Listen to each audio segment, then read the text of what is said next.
যুক্তরাষ্ট্রে আমি দেখেছি বিশাল বিশাল জাহাজ। আপনারা টাইটানিক জাহাজের নাম শুনেছেন? টাইটানিকেরও 8 গুণ 10 গুণ বড়। সুবহানাল্লাহ কইবেন না?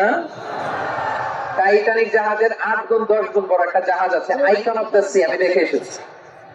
রয়্যাল ক্যারিবিয়ান দেখে এসেছি। সাগরের সামনে জেটিতে যখন দাঁড়ালাম, জাহাজটা যখন যায়, আমার মনে হচ্ছে একটা শহর, গোটা শহর, the entire city is floating on the water. পুরো একটা শহর মনে হয় পানির উপর দিয়ে ভেসে যাচ্ছে। পড়েন সুবহানাল্লাহ। এই যে আইকন অফ দ্য সি, এই ক্রুজ, এই জাহাজটা, এটার ভিতরে স্টেডিয়াম আছে। কিসের ভিতরে স্টেডিয়াম? কথা বুঝে নাই বোধহয়। স্টেডিয়াম কিসের ভিতর?